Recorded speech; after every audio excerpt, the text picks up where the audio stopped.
Often visualized by the destruction and wounds humans have left onto the landscape. Associated with urbanization and agriculture, the Anthropocene speaks about order of magnitude increase in erosion and sediment transportation on the one hand, and global dispersion of many new minerals and rocks, including concrete, plastics, and technology fossils, among other materials.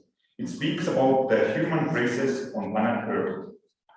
More so, the human epoch is marked by the anthropogenic deviation of the systems of cycles of elements such as carbon, nitrogen, phosphorus, and various other compounds, best characterized by the environmental changes generated by these deviations, including global warming, sea level rise, ocean acidification, and spreading oceanic dead zones.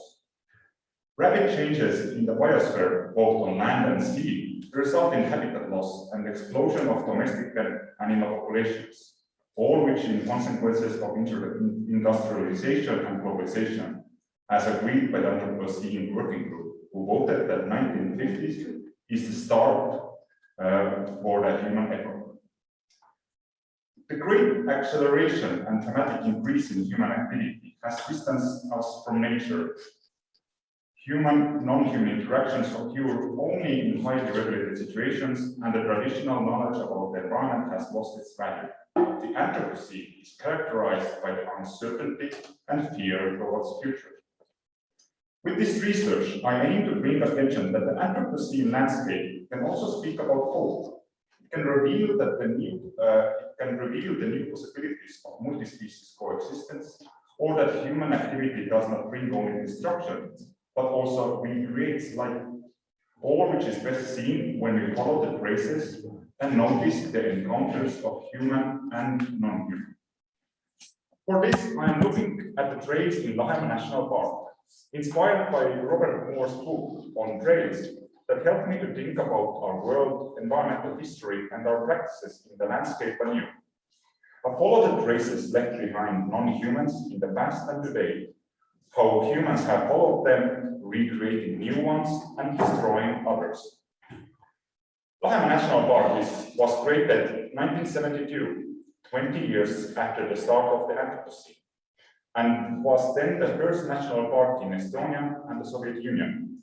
It was created to protect landscape types and natural values characteristic of the northern Estonia, but also its cultural heritage, emphasizing the role of human in shaping the lands, seas, forests, meadows, and mires of Lahemaa. As such, the Lahemaa National Park is a good example of positive Anthropocene. Lahemaa, the land of bays, or the land of bays in English. Uniqueness lays in its geological history.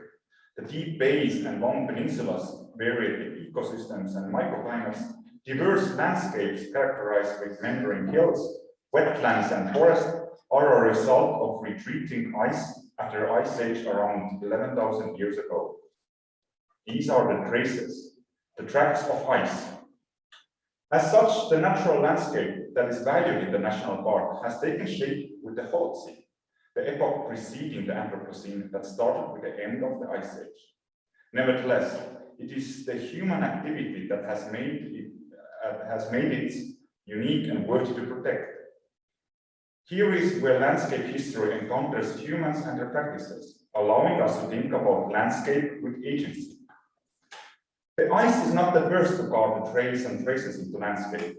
Instead, the retreating ice has revealed that the environmental history of Lahemaa goes as far as to 465 million years, back into Devon Age. The fossils of snails and the carved paths behind them are found in the streams and of most Lahemaa rivers.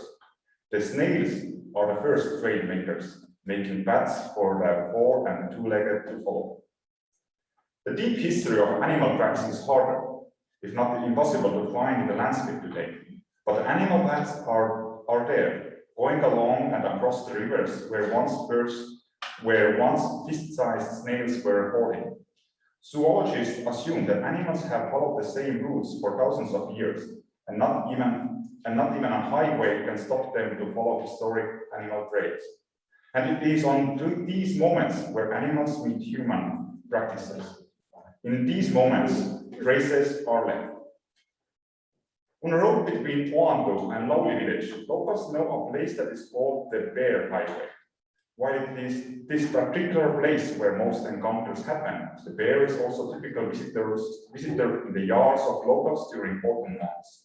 The approaching winter forces otherwise human-shunned bears to step into encounter with humans. Ruined potato fields, broken apple trees, and looted beehives are just few markers of human, non-human coexistence. The first human plants were probably following the animal trails, believes the nature guide who today follows the trails to take tourists to places where the encounter would be possible. These facts, he says, are guided by the landscape. Like humans, also animals try to avoid needless accents or impassable wetlands. The landscape shapes the movement for both humans and non-humans. The Anthropocene has turned the situation backwards. The forests of Oando have been managed already since the late 19th century, but intensified with the great acceleration in the 1950s, when Forestry Management Center was built in Oando. Straight forestry roads created cradle-like network of roads used today not only by hikers, berry and mushroom pickers, but also by animals who also prefer to take the easy road in the forest.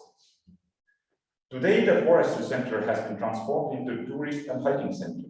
Oando is a starting point for 11 marked hiking trails, spanning from 400 meters long to 370 kilometers long across the Estonian trail. More so, next to actively used trails, there are numerous vanishing trails. These are the trails made sometimes in the Soviet era. Often there's no clue who made them, nor there is any documentation of the exact routes, only vanishing marks in the forest. Most of the hiking trails from Oando are created by a local couple. The Beaver Trail, Oando Heritage Trail, all of them meander in such a way that humans would have possibility to encounter non-humans. They follow the animal. As such, they also create possibilities for multi-species coexistence in the Anthropocene. In order to reveal those possibilities, I plan to follow the people who start their hikes, walks, or rides from Oando and document their encounter with non-humans, the trail makers, nature tourists and guides, runners and cyclists, berry and mushroom pickers, but also the locals who use the trails to commute and reach the nature resources. As such, I hope to speak about hope that the Anthropocene landscapes can bring. It speaks about coexistence of humans and non-humans. While the fieldwork has already started in August 2021, the research will span over the year until summer 2022, and you're all welcome to read more about the project on the webpage on tools.fi. Thank you.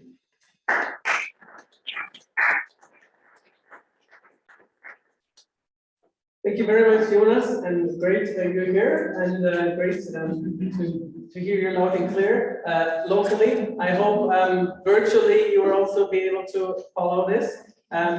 Keep your questions for after.